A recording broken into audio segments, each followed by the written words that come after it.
본 방송에서 제공하는 투자 정보는 투자 판단에 대한 조언입니다.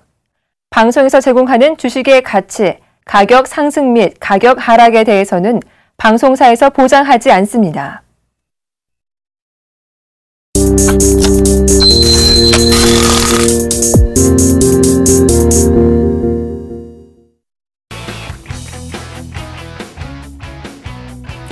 안녕하십니까. 막상막하 투맨쇼 시즌2의 김혜영입니다.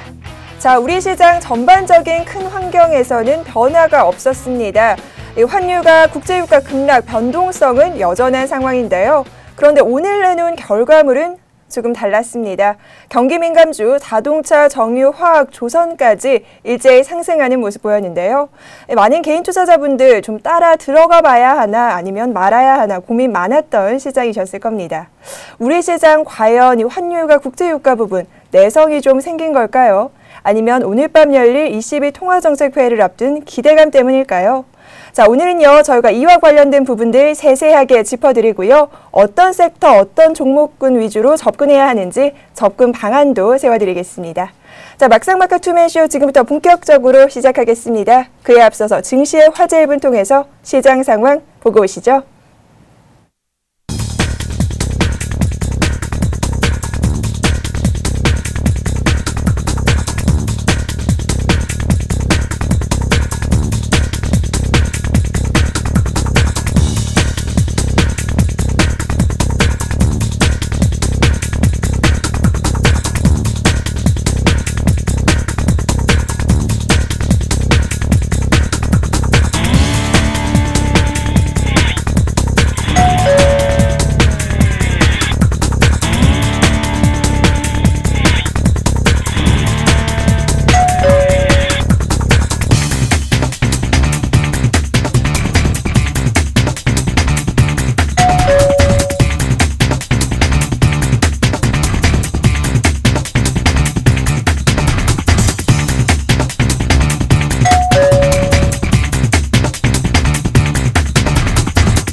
네, 20일 통화정책회의 앞두고요. 현대차 3인방 오랜만에 좀 강하게 올라왔습니다. 세 종목 모두 빨간불 켰다는 소식 증시의 화제 1분 통해 확인해봤습니다. 자, 이어서 오늘 목요일 저희 막상막하 투맨쇼 함께 하실 두 분 소개해드려야죠. 오늘은요, 최영동 멘토와 나이스헌터와 함께 하겠습니다. 두 분 안녕하십니까? 네, 안녕하세요. 자, 먼저 저희 시장 상황 분석부터 좀 들어보겠습니다. 오랜만에 경기 민감주들 반등이 좀 강하게 나왔습니다. 멘토님, 오늘 시장 어떻게 분석을 좀 해봐야 할까요? 네, 그렇습니다. 일단은 뭐 표면적으로 보시게 되면은요, 0.85% 상승 흐름들을 좀 보여줬습니다. 앞서서 이제 앵커님께서 말씀하셨듯이 정리를 굉장히 좀 잘해주셨던 것 같은데요. 일단은 뭐 유가에 대한 상승 부분들이 좀 나온 게 아니고 오히려 하락했음에도 불구하고 경기 민감주들에 대한 상승 흐름들이 지수를 좀 끌어올린 하루였다라고 보시면 좋을 것 같고요. 업종 대표주라고 할 수 있는 현대차에 대한 상승 흐름들 상당히 좋았습니다. 4%대 대한 강세 흐름들 나와줬고요. 그와 더불어서 정유 업종들도 마찬가지로 어제자의 하락을 돌파를 하는 흐름들 굉장히 좀 좋은 모습을 보여줬다라고 하시면 좋을 것 같습니다. 그와 더불어서 조선업종에 대한 상승 흐름들까지 뭐 연속적으로 좀 나오고 있는 상황들이기 때문에 일정 수준 주가에 대한 상승 흐름들 굉장히 좀 의미 있다라고 보시면 좋을 것 같고요. 이러한 이면에 좀 보시게 되면은요, 외국인들에 대한 수급 현황들 좀 보셔야 될 것 같습니다. 일단은 뭐 현물 쪽에 대한 움직임들은 443억 원으로 그렇게 뭐 큰 물량이 들어왔다라고 생각이 들지는 않는데 선물 쪽에 대한 포지션 자체가 9,298계약이 좀 들어왔습니다. 그런 측면에서 보시게 되면은 그동안에 외국인들이 선물 쪽에서 해야 될 매도세가 상당히 옅어졌다라는 부분들, 그와 더불어서 오늘자의 9,000계약이라는 이 흐름들이 과연 향후의 시장의 방향성을 어떠한 의미로 해석할 수 있는지 여부 굉장히 좀 의미 있는 그런 자리였다라고 보시면 좋을 것 같고요. 자, 차트적인 흐름들 한번 좀 보도록 하겠습니다. 자, 전반적인 흐름들을 좀 보시게 되면은요, 시장에 대한 움직임들, 추세에 대한 움직임들이 일단 상당 부분 뭐 좋은 쪽으로 진행이 되고 있는 상황들이기 때문에 이런 부분도 좀 보게 되면 오늘 밤 뭐 유럽 쪽에 대한 내용도 좀 기대해 볼 만하지 않을까 생각이 좀 가질 수 있을 것 같습니다. 네, 오늘요, 이 선물 시장에서 외국인들의 매수세가 그야말로 강하게 10,000계약 가까이 들어왔습니다. 과연 긍정적으로 해석을 좀 해봐도 될까 하는 생각도 드는데요. 자, 전문가님 오늘 시장 어떻게 보셨어요? 네, 최영동 멘토님이 전체적인 흐름을 좀 말씀해 주셨다면 좀 제가 좀 디테일하게 좀 말씀을 좀 드릴게요. 원래 오늘 이제 조선주들의 좀 상승은 중국보다도 이제 인도량이 좀 증가했다라는 있다는 소식 때문에 좀 상승을 했었고, 어제 국제유가 같은 경우에는 매주 이제 수요일 날 새벽마다 원유 재고 발표가 나옵니다. 이 원유 재고 발표가 예상치보다 조금 모자라는 재고가 남는 모습을 보여줬었는데, 이게 또 모습 원래 이렇게 유가 오일이 좀 남는 경우에는 유가가 하락하는 경우가 많았는데, 하락을 하자마자 바로 반등을 주는 강한 모습을 보여줬기 때문에 오늘 정유주들도 어느 정도 상승 흐름을 보여주지 않았나 생각이 되고요. 오늘 특징적인 섹터군이 카지노 관련주죠. GK라든지 뭐 강원랜드, 제이비어 뮤지먼트 같은 경우에는 하한가에 들어갔는데, 이 중국에서 이 제주도를 도박을 중국인들이 주로 하는 곳으로 지정을 했기 때문에 그에 따른 피해로 지금 지정이 되면서 아무래도 오늘 좀 하한가에 들어가는 좀 안 좋은 모습들을 보여주는데, GKL, 파라다이스, 강원랜드, 제이비어 뮤지먼트가 좀 큰 폭의 하락을 좀 보였는데, 대부분 개인 투자자분들이 좀 많이 투자하는 종목이라서 좀 오늘 안타까운 모습으로 좀 봤고요. 전체적인 또 시장 흐름을 좀 보는데, 선물 시장을 좀 볼게요. 선물 시장에서 외국인들이 오늘 아까 금액으로 따지면 1조 1,000억 원이 매수가 들어왔는데, 어제까지만 해도 외국인 포지션이 거의 2조 가까운 매도 포지션을 갖고 있다. 오늘 절반 정도, 이 정도면은 평소 같았으면 하루에 들어오는 양이 한 3,000억, 4,000억 정도가 평균 단가라고 했었을 때 엄청 많은 지금 매수량이 들어왔고, 현재 야간 선물에서 거래되고 있는 코스피 지수, 선물 지수를 따져봤었을 때는 내일장의 상승도 예상되는 부분이 있습니다. 이에 따라서 좀 재밌는 걸 하나 또 보여드리도록 할게요. 외국인들 이 손익분기점을 한번 보실 텐데, 네. 지금 외국인 선물 포지션을 보시게 되면 외국인 평균 단가가, 이거는 이제 증권사마다 조금씩 다르게 나오는데 평균적으로 봤었을 때 한 251에서 3 정도 된다라고 보시면 됩니다. 지금 야간 선물 시세로서는 255 정도의 거래가 되고 있는데, 이 정도 된다면 외국인들이 선물 쪽에서 지금 손실을 보는 구간이고, 옵션 쪽을 보시면은, 자, 옵션 쪽에서는 지수가 상방으로 갔을 때 255.50 이상으로 갔었을 때 수익이 나는 구조고, 개인들을 좀 비교를 한번 해볼게요. 개인들을 비교해 봤을 때 개인들의 누적 포지션 옵션 쪽으로 봤었을 때는 하방 쪽으로 지금 베팅이 되어 있습니다. 그래서 개인들이 가장 손실이 많이 나는 구간이 257.50짜리인데, 이 다음 주 목요일에 있을 옵션 만기에는 최소 지수, 선물 지수 257.50 이상 간다고 볼 수가 있습니다. 왜냐하면 저번 11월 만기 때도 이 개인들이 가장 손실이 많이 나는 구간 251.00 딱 그 자리에다 맞춰놨기 때문에 오늘 기관이나 외국인 쪽에서도 아무래도 지수를 상승시켜서 개인들이 가장 손실이 많은 구간인 257.50 이상으로 맞춰놓을 가능성이 높습니다. 자, 이렇게 해서 시장 상황 분석과 함께 특징 종목까지 꼼꼼하게 짚어봤습니다. 이어서 이슈 토크 시간이죠. 어떤 이슈 선정됐는지 오프닝에서도 좀 힌트 드렸는데요. 자세한 이슈 화면으로 만나보시죠. 국제유가 급락에 미국 중앙은행의 조기 금리 인상론까지 겹치면서 글로벌 금융시장에 위기감이 고조되고 있습니다. 미국 연방준비제도가 발간한 경기 동향 보고서에 따르면 미 전역의 경제가 긍정적으로 성장하고 있다고 진단하고 있는데요. 하지만 돈줄을 재려는 미국과는 달리 디플레 공포에 걸린 유럽과 일본, 중국은 팽창적 통화정책으로 미국과 정반대의 길을 가고 있습니다. 한편 산유국 러시아는 서방 제재와 유가 폭락으로 직격탄을 맞았는데요. 이처럼 하루 5조 달러 규모의 통화가 거래되는 국제 외환시장의 변동성은 갈수록 커지고 있습니다. 중앙은행 통화정책의 엇박자로 예상되는 글로벌 금융시장의 대혼돈, 과연 막을 방법은 없는 걸까요? 국제유가 폭락이 미국 조기 금리 인상을 부추기는 계기가 될지, 잠시 후 막상막하 투맨쇼 출연진들이 숨겨진 비밀 병기가 전격 공개됩니다. 네, 이 베이지북이 발표가 됐습니다. 이 가운데 오늘 밤에는요, 22 통화정책회의도 앞두고 있는데요. 이 가운데 오늘 국내 시장 경기 민감주 그야말로 강하게 올라섰습니다. 과연 글로벌 시장 흐름에 발맞춰 국내 시장에서 어떤 섹터 접근해 봐야 할지 고민하는 분들이 많으실 텐데요. 오늘은 이 부분 저희가 좀 세세하게 짚어보겠습니다. 자, 먼저요, 간밤이 베이지북에서 나왔던 단어들이요, 점진적, 완만한 이런 단어들이 좀 빠졌다고 해요. 조기금리 인상과 관련된 이야기 좀 나오고 있는데 어떻게 보셨어요? 예, 일단은 어제자 상당히 조금 초미의 관심사지 않았나라는 네. 말씀 좀 드릴 수가 있을 것 같습니다. 이제 앞서도 말씀하셨듯이 베이지북 발표가 있었는데, 이 베이지북이라는 부분들에 대한 내용들을 좀 보셔야 될 것 같은데, 연방 제도들의 이제 각 위원회에서 이제 나오는 내용들을 이제 종합해가지고 발표를 하는 내용인데요. 그동안의 FRB 쪽에서 점진적이라는 완만한 확장이라는 이런 부분들에 대해서 상당히 장기간 동안 유지를 해왔었습니다. 이제 그런 측면에서 보시게 되면 시장은 이러한 단어들의 하나 하나하나에 좀 세심하게 신경 쓰는 부분들이 좀 있었는데 일단은 이번 베이지북 발표에서는 이러한 단어들이 거의 뭐 빠졌다라고 보시면 좋을 것 같습니다. 그와 더불어서 한 발 더 나가세요. 스탠리 피셔, 이제 패드 이제 부의장 같은 경우는 제로금리 유지에 붙이는 상당 기간이라는 단어까지도 지금 빼야 되지 않을까라는 얘기들까지 언급이 좀 나오고 있는 상황들이기 때문에 실질적으로 이러한 부분들로 인해서 주가에 대한, 그러니까 쉽게 얘기해서 이제 미국에 대한 움직임들보다는 오히려 미국으로 인해서 영향을 받을 수 있는 국가들의 변동성이 상당히 좀 많이 상존해 있는 그런 상황이다라고 보시면 좋을 것 같고요. 이러한 부분들에 대한 근거를 좀 보시게 되면 최근에 미국의 경기 지표 자체가 워낙 좋았습니다. 네. 어제 같은 경우도 마찬가지로 ADR 쪽에서 발표를 하는 민간 고용 부분들에 대해서도 일단은 뭐 8개월 연속 20만 그 신규 고용 지수가 좀 많이 나왔던 부분들이 좀 있기 때문에 그런 측면에서 보시게 되면 어찌됐든지 간에 금리 상승 인수가 관련해 가지고 기본적인 테두리로 본다라고 되면 고용 쪽이었거든요. 고용이 그렇죠. 상당히 좀 좋아지고 있는 부분들 체크를 좀 하셔야 될 것 같고요. 그리고 그제 계속 발표를 했었던 자동차 판매에 대한 내용도 상당히 좋았습니다.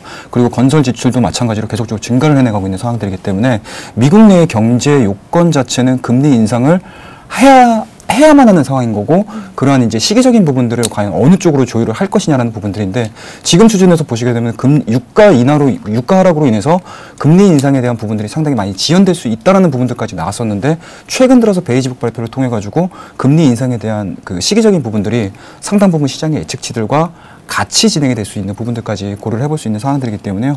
일단은 어제자의 흐름들, 그러니까 미국장에 대한 내용들만 좀 보신다고 하게 되면은 금리 인상은 조금 뭐라고 해야 될까요? 계속적으로 좀 체크를 하면서 지켜보셔야 될 그런 사안이지 않나라는 생각을 좀 가질 수가 있을 것 같습니다. 자, 이어서 ECB 통화정책과 관련된 부분들도 좀 짚어볼까 합니다. 오늘 밤 이루어지는데 유동성 확대에 관한 이야기들이 좀 많이 나오고 있거든요. 자, 일단 어떻게 좀 전망하고 계세요? 지금 글로벌 시장 지수 흐름을 보시면은 과연 대혼돈이라는 말을 써도 될지 의문이 될 정도로 연일 상승 중이고 오늘도 중국장이 4%였고 11월, 12월 통틀어서 거의 20% 가까운 높은 상승률을 보이고 있는데 과연 우리나라만 지금 어두운 전망을 내놓고 있지 않나 저는 생각이 듭니다. ECB 쪽에서도 저는 당연히 좋은 결과가 있을 거라고 예상이 되고요. 미국 쪽도 마찬가지입니다. 어제 베이지북 발표 이후에 연일 신고가를 경신하고 있죠. 그래서 글로벌 증시는 괜찮아지고 있는데 우리나라만 좀 안 좋아서 아마 우리나라에서는 왜 우리나라만 안 올라가는지 이렇게 많이 생각을 하실 겁니다. 하지만 저는 우리나라도 마찬가지로 외국 글로벌 기업과 같이 전 세계 시장과 같이 어느 정도 상승 랠리를 이어갈 것으로 좀 보여지고요. 그리고 미국에서 금리 인상에 대한 얘기가 나오고 있는데 금리 인상은 미국에서 돈을 먼저 양적 완화를 통한 경기 부양을 통해서 이제 경기가 좀 살아나고 있는 게 이제 조금씩 드러나고 있습니다. 이제는 유럽이나 일본이나 중국 차례라고 좀 볼 수가 있고요. 이에 따라서 중국이나 일본이나 유럽 쪽에서도 마찬가지로 경기가 살아나게 되면 그때 금리 인상을 해도 저는 늦지 않다고 봅니다. 무리한 금리 인상을 통해서 글로벌 경제가 조금씩 살아나고 있었던 분위기를 망치는 거라기보다는 지금은 너무 과열되지 않을 정도로만 시장을 좀 견제하는 쪽으로만 해석을 하시는 게 좋을 것 같지 지금 막 살아나고 있는 지금 물가가 좀 낮다라는 거는 그 경제가 살아날 수 있는 데는 굉장히 좋은 요건이에요. 왜냐면은 예전에는 물가도 높으면서도 경제가 살아나지 않는 그런 부분이 있었는데 지금은 유가도 낮고 지금 유가가 낮게 되면서 생산하는 입장으로서는 제조를 하는 입장으로서는 굉장히 좋은 여건입니다. 지금 수출하는 나라로서도 달러가 강세기 때문에 평소보다 영업이익도 더 좋아질 수 있는 부분이 있기 때문에 이런 점은 전혀 시장에서는 긍정적으로 받아들여야 할 부분인데도 지금 받아들이지 못하고 있다는 점, 이 점은 내년 상반기 통해서 아마 드러날 것으로 예상이 되고요. 내년 하반기 정도나 돼야지 금리 인상에 대한 논의를 해도 늦지 않을 것 같고 지금 현재로서는 일본이나 중국, 유럽 쪽의 경기 부양을 통한 지표 상승으로 인해서 우리나라도 아마 수혜를 볼 수 있다라고 저는 생각을 하고 있습니다.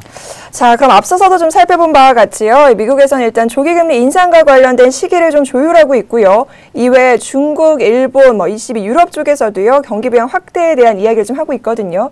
12월 국내 시장에서는 과연 기준금리 동결과 인하 참 많은 이야기들이 나오고 있습니다. 두 분은 과연 어느 쪽에 한 표를 좀 던지실지 궁금한데요. 먼저 멘토님부터 좀 이야기 들어보죠. 예, 일단은 뭐 올해 하반기 들어서 두 번의 금리 인하를 거쳤기 때문에 뭐 단답형으로 말씀 좀 드리게 된다고 하게 되면 12월 달은 금리 인하 시키기에는 상당 부분 부담스럽지 않을까라는 말씀 드릴 수가 있을 것 같고요.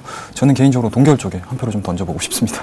자, 동결 쪽에 한 표를 주셨고요. 그렇다면 전문가님은 어느 쪽에 한 표 주실까요? 예, 저도 뭐 올해 금리 인상이 좀 2번이나 나왔기 때문에 추가적인 금리 인하는 좀 쉽지 않을 걸로 보여지고요.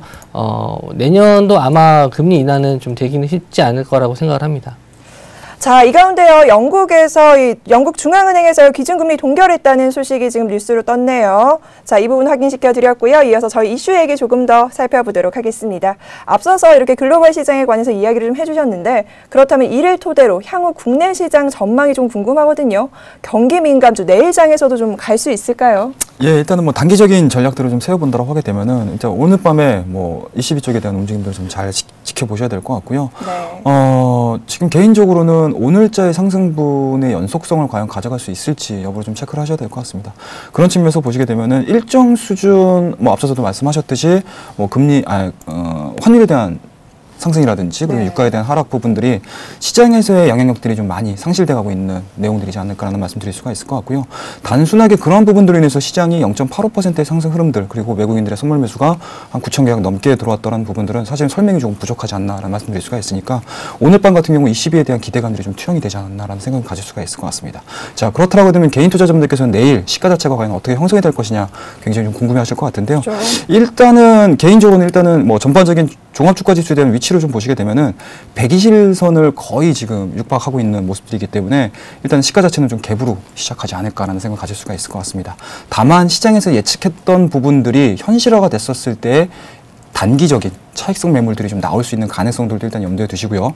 그와 더불어서 앞서도 이제 중국 시장 잠깐 언급을 좀 해주셨던 것 같은데 4%대 생각하지도 못했던 상승률이 나왔습니다. 그런 측면에서 보시게 되면 중국 시장에 대한 부담감들이 어느 정도 있습니다. 기술적인 측면들을 좀 보게 되면 그렇다고 되면 중국 시장에 일정 수준의 차익성 매물들이 나왔을 때 중국 쪽에서 빠져나왔던 자금들이 국내 증시로 또 유입이 된다고 하게 되면은 그런 밑거리들을 또 잡고 올라갈 수 있는 가능성이 충분히 있는 상황이기 때문에 내일 하루도 마찬가지로 일단은 경기 민감주들과 낙폭 과대주들 에 대한 움직임들은 생각보다는 활발하게 좀 이루어질 가능성이 상당히 높다라고 보시면 좋을 것 같고요.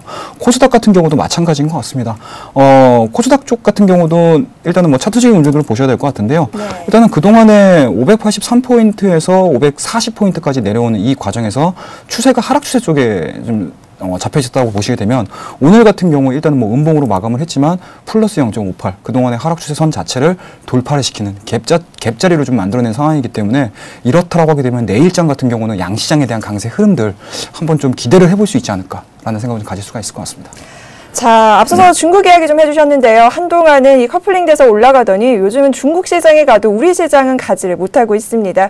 자, 이와 관련해서 전반적으로 내일 시장 좀 어떻게 전망하고 계신가요? 우선 중국 시장 쪽으로 자금이 쏠리는 거는 뭐 어떻게 보면은 우리나라 시장보다 탄력적으로 움직일 수 있기 때문에 당연한 결과라고 좀 생각을 하고요.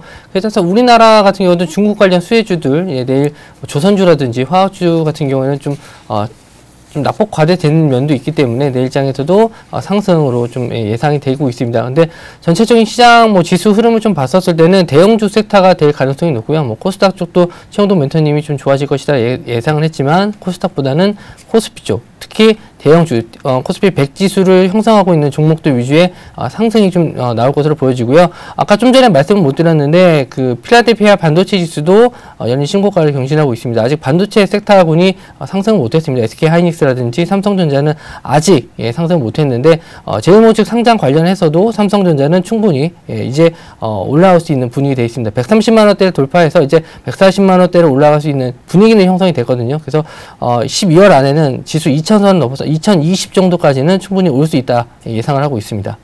자, 이어서 좀 정리를 해봐야 할 것 같습니다. 최근 시장의 화두 아무래도 글로벌 시장일 텐데요. 미국을 제외하고요. 좀 상이한 흐름이 나타나고 있거든요. 자, 그렇다면 우리가 전반적으로 앞에서 해주신 이야기들을 좀 근거해서 어떤 섹터로 좀 접근을 해야 하는지 사실 이 부분이 시청자분들 가장 궁금하거든요. 예. 단기적인 관점도 좀 궁금하고요. 장기적인 관점도 함께 좀 제시해 주시죠. 예, 그렇습니다. 일단은 시장이 예측할 수 없게 지금 변동성을 많이 이제 진행을 시키고 있습니다. 그와 더불어서 종목군들에 대한 상승 흐름들도 연속성 없이 진행이 됐었고요. 다만 이러한 부분들이 시장의 전반적인 지수라는 개념 자체가 평균이라는 개념이 있기 때문에 한 종목이 올라간다라고 해서 떨어진다는 개념보다는 다른 쪽에서 또 보완되는 구간들이 좀 있기 때문에 개인 투자자분들 입장에서는 상당히 뭐 매매하기가 상당히 좀 어려웠던 장이었는데요. 그런 측면에서 보시게 되면 오늘 밤에 ECB 쪽에 대한 움직임들이 상당히 좀 중요할 것 같습니다. 통화 자체를 완화 쪽으로 진행이 되고요. 그와 더불어서 정책적인 드라이브가 진행이 된다고 하게 되면 우리나라 같은 경우는 앞서서는 말씀하셨듯이 중국 시장에 대한 커플링 현상이 전혀 사라졌다라고 보시면 좋을 것 같고 오히려 아시아 시장에 퍼져야 되는 외국계의 자금 자체가 중국 시장으로 좀 쏠린 현상이 좀 나온 부분들이 좀 있기 때문에 과연 유럽 증시가 올랐을 때 유럽 쪽에 대한 정책 드라이브가 나왔을 때 아시아 이머징 시장에 대한 자금 현황들이 어떻게 움직일지 그와 더불어서 가장 밀접하게 연관되어 있는 국내 증시에 외국인들에 대한 수급 현황들 좀 체크를 하셔야 되는 부분들이 좀 있기 때문에 일단은 12월 달 한 달은 연말 랠리라는 개념으로 본다라고 하게 되면은 상당 부분 긍정적인 포인팅으로 좀 가져갈 수 있지 않을까라는 말씀 드릴 수가 있을 것 같고요. 그쪽에 대한 화두로 종목을 선택한다, 업종을 선택한다라고 하게 되면은 뭐 역시나 마찬가지로 경기 민감주들 뭐 체크를 안 하실 수가 없을 것 같습니다. 그런 측면에서 보시게 되면 계속적으로 제가 말씀드리지만 조선업종에 대한 내용들은 아직까지는 개인적으로 좀 긴가민가라는 말씀 좀 드릴 수가 있을 것 같고요. 다만 이제 경기 민감주, 경기 소재주라고 할 수 있는 화학주라든지 철강업종에 대한 강세 흐름들, 앞서서 말씀하셨던 반도체 쪽에 대한 내용들까지도 같이 좀 보신다라고 하게 되면은 뭐 코스피 200 안에서 100 안에서 움직이는 종목군들이 지수를 끌어올리고 그 지수와 관련된 하부에 걸려 있는 코스닥 종목군들도 같이 올라갈 수 있는 가능성이 있기 때문에 저는 개인적으로 12월 한 달 동안 연말 랠리에 대한 개념으로 한번 접근해봐도 그렇게 크게 무리 없지 않을까 생각을 좀 가지고 있습니다. 네, 일단 접근 방향을요 12월 연말 랠리를 제시하셨습니다. 하지만 조선주 조금 의아하셨고요. 조선주보다는 화학이나 철강, 반도체 쪽을 짚어주셨네요. 자, 이어서 전문가님은요 저희가 향후 좀 어떤 섹터를 좀 지켜봐야 할까요? 예, 어떤 한 섹터군은 딱 찍기가 좀 애매합니다. 예, 어떤 한 섹터를 골라서 가야 될지 뭐 찍기 올라가 봐야 하는 거니까 네. 저는 정답을 하나 드리자면은 코덱스 레버리지를 사시면 된다라고 생각합니다. 코덱스 레버리지를 말씀하셨어요. 그 이유도 좀 풀어서 얘기해 주세요. 어떤 한 섹터군이 뭐 한 섹터군만 갈 수는 없습니다. 전체적인 시장이 올라간다고 봤었을 때 조선주가 갈 수가 있고 화학주가 갈 수 있고 뭐 IT주가 갈 수 있습니다. 하지만 대형 섹터군 쪽에서는 한 섹터군은 달릴 것이라고 예상이 되는데 그 한 섹터군을 잘못 찍었을 때 다시 매도해서 다른 섹터군을 옮겨가기에는 리스크가 좀 큽니다. 매일매일 변동성이 심하기 때문이죠. 오늘은 조선주가 올랐는데 그 다음 주는 화학주가 오르고 그 다음 주는 IT가 오른다면은 결국에는 나는 매수한 종목이 안 오를 때 내가 잘못 들어갔었을 때는 결국에는 손실을 보고 나오는 시장은 올랐지만 내 종목군은 떨어지는 경우가 많기 때문에 이런 리스크를 감수하기 위해서는 전체 시장을 매수할 수 있는 코덱스 레버리지 같은 종목을 사시는 게 오히려 시장의 상승에 따른 배의 수익을 얻으실 수 있고 뭐 세금적인 면에서도 어느 정도 안정적일 수도 있으면서 연말까지 배당까지 노릴 수 있는 뭐 여러 가지 수혜를 볼 수 있는 종목군이 저는 코덱스 레버리지라고 생각하기 때문에 올해뿐만 아닙니다. 올해뿐만 넘어서 내년 상반기까지 코덱스 레버리지 들고 계시면은 시장 대비 초과 수익률을 충분히 얻을 수 있다고 저는 생각을 합니다. 네, 경기 민감주보다는요 코덱스 레버리지 쪽의 수익률이 더 낮다라고 얘기를 해주셨거든요. 멘토님 좀 동의하세요? 예, 저 일정 부분 동의하는 부분들은 좀 있습니다. 뭐 저는 찍었습니다. 저는 찍었다고 말씀드릴 수가 있을 것 같고요. 일단은 뭐 지수를 움직이는 부분들이 가장 많은 이제 현금 비중 아니면 이제 영향력을 미칠 수 있는 부분들이 경기 민감주라는 성격을 보게 되면 이제 멘토님께서도 말씀하셨듯이 굉장히 현명한 선택을 좀 하신 것 같아요. 저 같은 경우는 일단은 뭐라 해야 될까 변동성을 통해 가지고 수익률을 좀 극대화시킨다고 하게 되면 쉽게 말씀드려서 이제 멘토님께서 말씀하셨던 그 코덱스 레버리지 같은 경우는 안전마진과 더불어서 플러스 알파까지 잡을 수 있는 상황들이기 때문에 개인적으로 이번 시간을 통해서 투자할 수 있는 모멘텀들 아이디어는 상당히 많이 좀 얻으셨지 않았을까 생각 좀 가질 수가 있을 것 같습니다. 그럼 결과적으로 경기 민감주는 좀 현명한 판단이 아닐까요? 현명한 판단입니다. 현명한 판단이라고 하셨어요. 그럼 앞서서 화학, 철강, 반도체 얘기하셨는데 좀 한 섹터나 아니면 종목 흐름 좀 짚어서 이 종목 좀 괜찮다라고 좀 얘기해 주셨으면 좀 더 쉽지 않을까 싶네요. SK 하이닉스 같은 경우 한번 좀 차트를 좀 보도록 하겠습니다. 네. SK 하이닉스 앞서도 이제 필라델피아 반도체에 대한 움직임들 말씀드렸는데요. 자, 다른 종목군들 같은 경우는 낙폭 과대 흐름들이 좀 나왔었습니다. 그런 측면에서 보시게 되면은 일정 수준 기술적 반등에 대한 가능성도 열어볼 수가 있지만 SK 하이닉스 같은 경우는 시장이 변동성을 가져감에도 불구하고 일단은 이평에 대한 움직임들이 상당히 좀 만족스럽습니다. 계속적으로 좀 여러분들 보시게 되면은 정배열에 대한 위치 가져가고 있는 상황들이고요. 오늘 같은 경우도 1.35% 상승 흐름들 그 다음에 진행이 되고 있고요. 외국인들에 대한 상승 보유 량에 대한 움직임들을 좀 보시게 되면은요, 기간별로 한번 3개월치를 한번 좀 보도록 하겠습니다. 3개월 흐름들을 좀 보시게 되면 영선 위에서 지속적으로 좀 매수가 좀 들어오고 있는 모습들 체킹이 되고 있고요. 그와 더불어서 기관 쪽 같은 경우도 지속적으로 시장에 매도세가 가만히 됐음에도 불구하고 이 SK 하이닉스에 대한 움직임들은 그렇게 크게 가져가고 있지 않습니다. 그렇다고 되면 SK 하이닉스 실질적으로 시장이 올라갔을 때 한 축을 담당할 가능성이 상당히 높다라고 말씀드릴 수가 있을 것 같고요. 작은 종목군으로 진행을 해본다라고 하게 되면은 원익 IPS와 관련된 종목군들 한번 좀 지켜보셔야 될 것 같아요.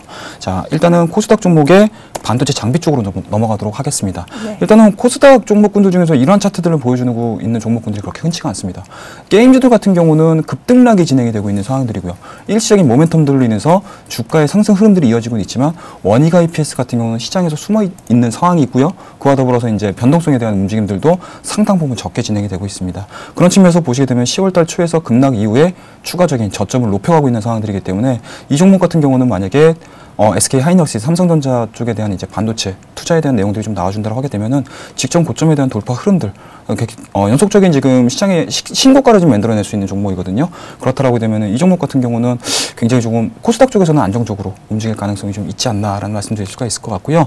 한 종목 정도 좀 네. 한마 좀 더 보고 좀 넘어갈 수 있을 것 같습니다. 네. 일단은 앞서 말씀드렸던 화학 쪽에서 좀 보셔야 될 것 같은데 롯데케미칼 정도로 좀 보셔야 될 것 같습니다. 자, 일단은 롯데케미칼 같은 경우도 변동폭은 상당히 큽니다. 유가락이 나오면서 좀 직격탄을 맞으면서 19만 원대까지 상승 흐름들 이후에 다시 한번 16만 원대까지 하락 흔들이 좀 나와줬는데요. 그런 측면에서 보시게 되면 오늘자의 반등 흐름들 상당히 좀 의미 있지 않나 생각 가질 수가 있을 것 같습니다. 물론 이제 내일자 같은 경우도 상승을 할 수 있는 개연성은 상당히 높지만 변동성에 대한 내용들은 아직도 진행이 되고 있지만 직전 그러니까 급락하기 이전 때 가격대에서의 지지 여부가 지금 확인되고 있는 상황들이기 때문에 유럽 쪽에 대한 경기 회복 그리고 경기 둔화를 벗어나고자 하는 발판만 마련해 준다라고 하게 되면은 화학업종 중에서의 롯데케미칼이 좀 대장 역할을 좀 할 수 있지 않을까라는 생각을 가질 수가 있으니까요. 화학업종 쪽에서는 롯데케미칼이 저는 개인적으로는 상당히 좀 눈에 많이 들어온다. 그리고 반도체 업종 쪽에서는 SK 하이닉스 그리고 SK 하이닉스와 더불어서 코스닥 쪽에서는 반도체 장비 쪽에 한번 관심을 좀 가져보시는 게 제가 보기에는 12월 달 한 달을 좀 해피하게 행복하게 보내실 수 있는 방법이 되지 않을까 말씀 좀 드리도록 하겠습니다. 네, 멘토님 덕분에 12월 연말일 좀 기대해보면서 좀 훈훈하게 보낼 수 있지 않을까 싶네요. 자, 이어서요. 앞서서 전문가님은 코덱스 레버리지가 좀 현명한 선택이다라고 하셨는데 차트 흐름 좀 짚어보도록 할게요. 코덱스 레버리지는 뭐 코스피 차트와 뭐 동일하기 때문에 뭐 차트 흐름을 좀 보면서 좀 말씀을 좀 일반 그냥 업종 차트를 보면서 좀 말씀을 좀 드리도록 하겠습니다. 현재 지금 차트 흐름을 보시면은 1900 선을 좀 무너뜨린 이후에 지금 다시 한번 1986포인트까지 오늘 일목균형표상으로는 구름대 좀 아래에 위치를 했는데 선물 지수는 거의 정고점을 뚫었습니다. 선물하고 좀 다시 한번 비교를 해보면은 업종 지수는 정고점을 뚫지 못하는 면이 있었는데 선물 옵션 쪽에서는 직전 고점을 뚫고 올라가는 모습을 좀 보여주고 있었죠. 이거는 이제 선물적 코스피 100 지수나 200 지수 시가총액 상위 종목들의 흐름이 강했다라고 좀 볼 수 있는데 전체적인 시장을 우선은 말씀을 좀 드리도록 할게요. 우선은 내일장 돼서는 정고점을 뚫고 넘어갈 수 있을 거라고 생각을 합니다. 최소 1990 이상, 1995 이상 돌파할 것이라고 예상을 하고요. 이 이후의 흐름은 월요일, 화요일 정도는 어느 정도 조정장이 예상이 되지만 그 이후에 옵션 만기까지는 다시 한번 추가적인 상승이 나와서 2000선 부근에 안착을 할 예정이고요. 이후에 지수 흐름을 좀 더 예상을 해보자면은 최대 상승폭을 좀 말씀을 좀 드리면은 2020선까지는 이미 직전 고점에서부터의 절반 정도죠. 2100선에서 1900선 중간 정도 되는 요 구간까지는 올해 충분히 올 수 있다고 보고 있습니다. 자, 이렇게 해서 두 분과 함께 세세한 종목까지 짚어봤습니다. 오늘 주제에 관한 두 분의 의견 화면으로 정리해 드리겠습니다.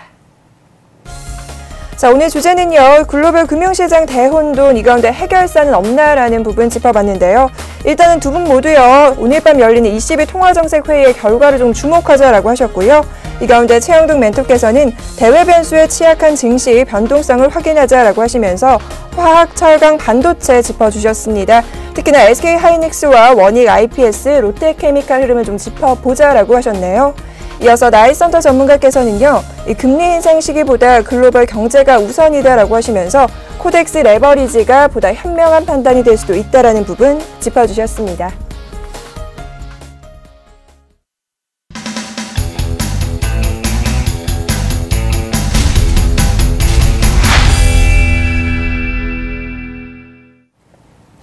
막상막하 투맨쇼 시즌2 오늘의 출연자 포트폴리오 수익률 확인해 보겠습니다. 먼저 최영동 멘토의 포트입니다. 현대백화점이 오늘장 손절가 12만 5천 원을 터치하면서 3.5% 손실로 매도 확정 처리된 모습이네요. 하지만 나머지 종목은 모두 오늘장 상승 마감하는 모습이었습니다. 보유 의견 주셨네요. 자, 이번에는 나이센터 전문가의 포트입니다. 현재 포트에는 한 종목 편입되어 있는데요. YG엔터테인먼트 오늘장 소폭 하락했습니다. 현재는 5.8%의 수익률 기록하는 모습이네요. 다음은 포트폴리오 수익률 베스트입니다. 자, 먼저 2위에는 정재훈 멘토의 한전산업이 자리하고 있습니다. 22.9% 기록하고 있고요. 3위와 4위는 모두 포커9 전문가가 독식하는 모습이네요. 3위에는 대원미디어가 21.7%, 4위에는 조이맥스가 19.3% 보이고 있고요. 5위에는 최명성 전문가가 새롭게 순위에 등극했습니다. 녹십자셀이 17.8% 수익 보이고 있네요. 자, 그렇다면 오늘장 막상막하 투맨쇼 수익률 베스트 1위 과연 누가 차지했을까요? 오늘도 역시나 최명성 전문가의 차지입니다. 대성창투가 46.4% 수익률 보이면서 오늘도 어김없이 1위 자리 굳건하게 지키는 모습이네요. 자, 이번에는 누적 수익률 베스트입니다. 1위는 조민규 멘토가 146.7% 누적 수익 기록하고 있고요. 2위는 박종영 멘토가 34.6%, 3위는 나이센터 전문가가 21.6% 누적 수익 기록하고 있습니다. 자, 이번에는 명예의 전당 확인합니다. 조민규 멘토의 유니테스트가 100%의 확정 수익률로 오늘도 명예의 전당 빛내고 있는 모습이네요.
네, 전문가들의 수익률 확인하고 오셨습니다. 이어서 AS 전략 살펴봐야 할 텐데요. 먼저 최영동 멘토와 이야기 나눠보겠습니다. 어떤 종목부터 좀 확인을 해볼까요? 네, 일단은 뭐 현대백화점 안 볼 수가 없을 것 같습니다. 네. 일단은 뭐 블랙프라이데이라든지 뭐 사이버 먼데이라든지 다 끝났습니다. 그런 네. 측면에서 보시게 되면 일단은 뭐 우리나라도 마찬가지고 미국 쪽도 마찬가지로 소매 매출에 대한 움직임들이 상당히 좀 약했다라는 측면이 보시면 좋을 것 같고요. 그런 측면에서 보시게 되면은 뭐 외국계 기업들 같은 경우는 소매주들 같은 경우 전일자에 상당히 많이 올랐습니다. 그런 부분들 같은 경우는 일단은 뭐 경기가 워낙 좋기 때문에 그쪽에 대한 소매품의 예상치가 상당히 좀 좋다라고 보시면 좋을 것 같고요. 국내 증시는 상당히 좀 많이 사뭇 좀 다른 모습들을 보여주고 있습니다. 유통주들에 대한 움직임들이 시장의 상승 부분들을 대변하고 있지 못하다라고 보시면 좋을 것 같고요. 그런 측면에서 보시게 되면 13만 원대 정도에서는 좀 대응을 하려고 했는데 제가 좀 12만 5천 원대까지 좀 기다리는 게 좀 아쉽지 않나라는 말씀드릴 수가 있을 것 같고요. 다만 이제 오늘자에 대한 기술적인 흐름들을 좀 점검을 해서 좀 넘어간다라고 하게 되면은 일단은 2014년도 6월달에 저가 부분들까지 좀 내려와 있는 상황입니다. 그런 측면에서 보시게 되면 오늘자에 끊임없이 밀린 게 아니고 직전 저점에 대한 밑꼬리가 좀 달리면서 일단은 뭐 치고 올려놓은 모습들을 좀 보여주고 있는 상황들이기 때문에 실질적으로 내일자의 상승 부분들이 시장에 반영이 된다고 하게 되면 이 종목들 같은 경우는 저점을 확인할 수 있는 좋은 기회가 될 수 있기 때문에요. 오늘자에 대한 하락분으로 좀 실망하시기보다는 내일자의 양봉 흐름들이 좀 나온다고 하게 되면은 이 종목은 다시 한번 도전할 만한 가치가 있지 않나는 말씀드릴 수가 있을 것 같고요. 일단은 저희 투맨쇼에 대한 이제 원리 원칙이 좀 있는 상황이니까요. 이런 부분들에 대한 손절 현황들은 일단은 뭐 확정을 좀 짓도록 하겠습니다. 자, 이어서 반면 Y솔은 흐름이 굉장히 좋습니다. 한 9.8%, 향후 한 두 자릿대 수익률도 노려볼 수 있을 것 같아요. 예, 일단은 좀 Y솔 같은 경우는 좀 보시게 되면은 아무래도 이제 최근 들어서의 코스닥 흐름들을 좀 보셔야 될 것 같습니다. 낙폭 과대주들에 대한 움직임도 상당히 좋고요. 그와 더불어서 연말 랠리 쪽이 IT 쪽에 쏠려 있을 수 있는 가능성이 좀 있고요. 그와 더불어서 기존의 파트론이라는 종목 자체가 바닥권에 상당 부분 많이 올라왔습니다. 그렇더라고 되면은 예전과 그러니까 과거에 이제 작년도 올해 이제 3분기, 4분기 그리고 작년부터 이어져 왔었던 휴대폰 부품주들에 대한 하락 흐름들이 조금 사뭇 좀 멈춰져 있는 상황들이 아닌가라는 말씀드릴 수가 있을 것 같고요. 그와 더불어서 최근 들어서 애플 쪽에 대한 포지션을 좀 보셔야 될 것 같아요. 애플 같은 경우는 일단은 아이패드 에어 2를 출시를 끝으로 해가지고 새로운 모델들을 출시를 하게 되는 이제 기간적인 부분들이 남아 있습니다. 그렇더라고 되면은 국내 그리고 중국 제조사들의 라인업이 과연 어떠한 부분들로 형성이 될지에 와 연관해서 보신다고 하게 되면은 그동안에 힘을 못 썼던 맥을 못 썼던 국내 휴대폰 부품주에 대한 움직임들은 바닥권에 대한 낙폭과대 인식 그리고 이제 향후 2015년에 대한 성장 기대감들, 그러니까 정상화 기대감이겠죠. 정상화 기대감을 위해서 주가가 빨리 올라갈 수 있는 상황들이기 때문에 Y솔 같은 경우는 앞서도 말씀드렸듯이 삼성전자의 연계성 그리고 중국 쪽과의 연계성이 두루 갖춰져 있는 기업이기 때문에 일단은 오늘자 0.75%의 상승 흐름으로서 다소 조금 미진한 모습들을 보여주고 있지만 61선이 돌파가 이루어진다고 하게 되면은 뭐 121선, 200일선까지의 상승 흐름들도 엿볼 수 있지 않나라는 말씀드릴 수가 있으니까요. 이 종목 좀 굳건하게 가져가면서 수익 한번 늘려보도록 하겠습니다. 자, 이어서 나이스헌터 전문가와도 AS 종목 살펴보겠습니다. 자, 먼저 아프리카TV가 조금 아쉬운 모습이죠. 10%대 결국 손실 보셨어요? 네, 제가 종목 추천을 나오면 손절가를 한 2, 3% 정도는 더 잡아야 될 것 같아요. 예, 그 목표 손절가를 28,000원으로 드렸는데 그날 당일날 27,650원을 찍고 종가상으로는 다시 28,700원을 복귀하는 모습을 좀 보였거든요. 그래서 그때 이후로 다시 좀 주가가 다시 상승하는 모습을 보였는데 이 프로그램 특성상 이제 손절가를 터치하게 되면 장중에서 손절 처리가 되기 때문에 우선은 뭐 보유하신 분들 입장으로서는 내년까지도 길게 보실 수 있는 종목이고요. 아직까지 이 아프리카의 성장성은 아직 유효하다고 생각을 하고 연말에도 이 아프리카에서는 여러 가지 이벤트를 통해서 홍보 활동을 많이 하고 있습니다. 아직도 이 아프리카TV를 잘 모르시는 분들 한 번씩 어플리케이션 다운받아 보시고 얼만큼 좋은 프로그램인지 한 번씩 써보시면 이 종목을 꼭 사야겠다. 지금이라도 사야겠다라는 생각을 가지실 수 있을 겁니다. 자, 두 번째 종목 한번 볼게요. 예, YG엔터인데요. YG엔터 양현석 대표죠. 대표가 얼마 전에 그 예능 프로그램에 나와서 강연을 하는 걸 잠깐 봤습니다. 그래서 어떤 사업을 하고 있고 요즘에 새로 패션 브랜드라든지 화장품 쪽이라든지 요즘에 또 식품 사업까지 진출을 한다고 하네요. 돈을 벌기 위해서라기보다도 그 한류를 음악뿐만 아니라 푸드라든지 패션이라든지 화장품, 뷰티까지 한류를 전 세계적으로 알리고 싶다라는 욕심이 있다라고 말씀하셨는데 어쨌든 이런 쪽에 대해서 매출이 빠질 수는 없겠죠. 올해 지금 성장성 지금 저점을 찍고 올라오는 모습인데 내년까지도 이런 엔터테인먼트적인 면과 부가적인 다른 사업분들로 인해서 매출이 증가한다고 가정했었을 때 현재 주가가 목표가보다도 훨씬 더 이상 올라올 수 있는데 프로그램 특성상 제가 장기적으로 무조건 드릴 수는 없는 거기 때문에 우선 목표가는 짧게 드렸습니다. 아마 올해 안에 한번 다시 목표가까지는 올 수 있다라고 생각하니까 끝까지 한번 보유해 보도록 하겠습니다. 마지막으로 인마디 추천 종목 드렸었죠. 예, 저번 주에 추천을 드렸었는데 이번 주에 짧은 저희 기간 동안에 수익을 내고 수익권에서 끝냈죠. 네. 예, 수익을 보고 끝냈죠. 왜 좀 짧게 드렸냐면 그동안 좀 만원대서부터 작년에 만원대서부터 3만원대까지 올라오면서 좀 긴 기간 동안 상승이 있었기 때문에 추가적인 상승은 좀 짧게 잡았어요. 그래서 이런 좀 저번 주 같은 시장 같은 경우는 아직까지 확실한 상승 추세가 아니었기 때문에 좀 짧은 관점으로 봐드렸는데 인마디 역시 좀 길게 보셔도 되는 종목이지만 어차피 고점이라는 거는 부인할 수 없는 부분입니다. 그래서 목표 수익은 좀 짧게 잡았는데 다행히 좀 짧은 기간 안에 찍고 내려와서 수익을 좀 드린 것 같습니다. 자, 이렇게 해서 두 분과 함께 AS 전략 살펴봤습니다. 오늘 두 분이 주신 팁 꼼꼼하게 체크해 보시기 바랄게요. 자, 이어서 두 분의 종목 추천 히든카드 시간입니다. 어떤 종목 갖고 오셨는지 화면으로 만나보시죠.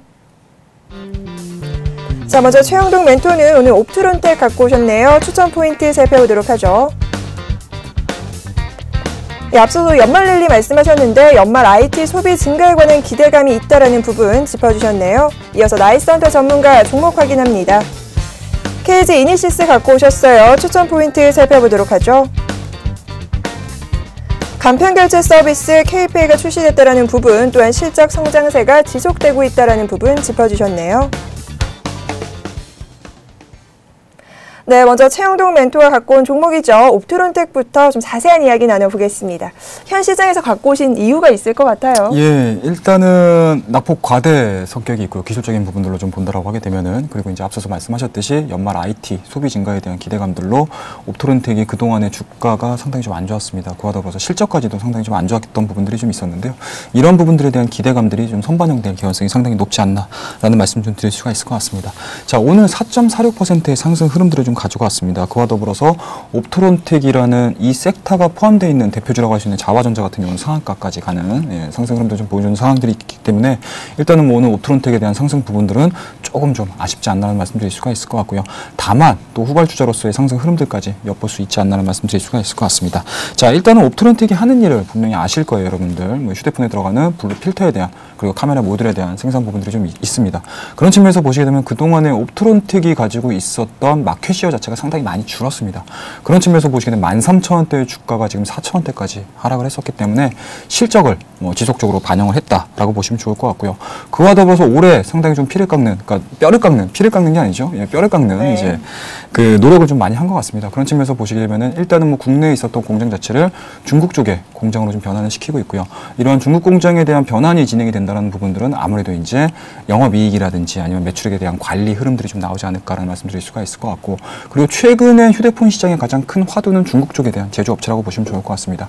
그와 더불어서 현지 공장을 세움으로 인해서 중국 쪽과의 연계관계가 상당히 좀 강해질 수 있다는 점, 그런 부분들을 좀 고려를 해본다고 하게 되면은 주가는 2011년도 상승하기 직전까지 하락을 했었습니다. 그렇다고 되면 이제는 지금서부터는 상승 흐름들로 전환될 개연성이 상당히 높다라고 보시면 좋을 것 같으니까요. 이 부분들에 대해서는 한번 좀 체크를 하시면서 좀 보셔도 좋지 않을까 말씀 좀 드리도록 하겠습니다. 자, 이어서 매매 전략도 한번 세워보겠습니다. 매수가 얼마에 좀 들어가 볼까요? 예, 일단은 뭐 매매 전략 간단하게 말씀 좀 드리도록 하겠습니다. 자, 일봉상으로 보시게 되면 하락 흐름들밖에 안 보이세요. 주가 자체를 좀 보시게 되면 상당히 불편한 차트로 좀 사료가 되는데요. 자, 주봉으로 봐도 마찬가지입니다. 하지만 이거를 월봉으로 전환을 해서 좀 짧게 보도록 하겠습니다.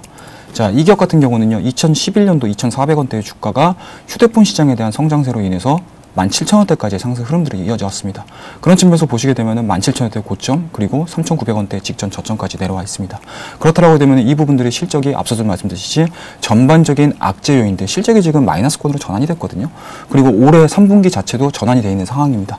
하지만 3분기, 2분기, 1분기에 대비해서 3분기 자체는 적자폭이 상당히 많이 줄어들었던 그런 기억들을 가질 수가 있을 것 같고요. 12월도 마찬가지로 2014년도 4분기도 마찬가지로 상당 부분 매출액에 대한 호전세, 그리고 영업이익이 일정 수준에 대한 적자폭을 굉장히 좀 크게 감소시킬 수 있는 가능성이 좀 있기 때문에 일단은 지금 보여주고 있는 월봉의 양봉의 흐름들 상당히 좀 의미 있다라고 보시면 좋을 것 같고요.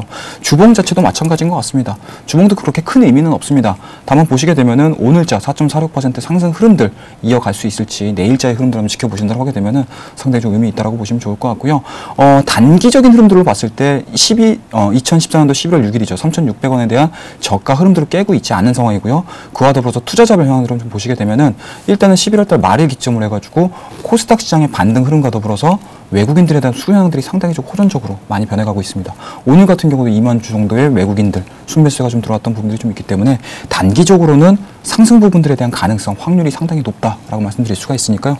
오늘 종가분인 것 같습니다. 3,980원 매수가로 설정을 좀 해드리겠습니다. 일단은 내일 시가 부근에서의 변동성들을 활용을 하셔가지고 매수 진입을 한번 해보자 라는 말씀 드릴 수가 있을 것 같고요.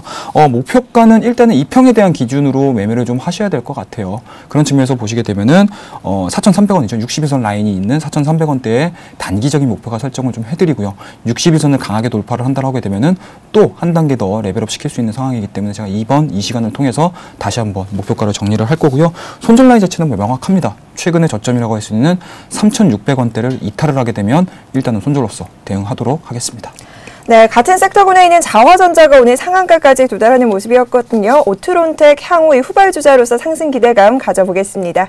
자, 이번에는 KG 이니시스 짚어볼까 해요. 오늘 좀 많이 올랐어요. 네, 9% 거의 10% 가까운 상승이 있었는데 뭐 좀 전에도 KPI 출시에 따른 좀 오늘 상승이 좀 있었고 한 2주 전부터 제가 그 종목 이슈 토크 시간에 전자결제 시장을 좀 봐달라 얘기를 해드렸었는데 오늘 뭐 다른 이유입니다. 뭐 전자결제 시장이 해외 직구에 따른 수혜는 아니지만 어쨌든 이런 전자결제 시장의 그 캐파가 좀 커지고 있다라는 거죠. 뭐 최근에 또 비트코인이 다시 사용되고 있는 지점들도 늘어나고 있고요. 전자결제 KPA라는 건 이따 또 설명해 드릴 텐데 우선은 회사 이 KG 이니시스에 대한 회사에 대한 소개 먼저 좀 드리도록 할게요. 첫 번째 그림을 보시면 시장 점유율을 보실 수가 있는데 KG 이니시스가 35% 정도의 시장 점유율을 가지고 있는데 최근에 이 시장 점유율도 조금씩 늘어나고 있는 그림을 보실 수가 있고요.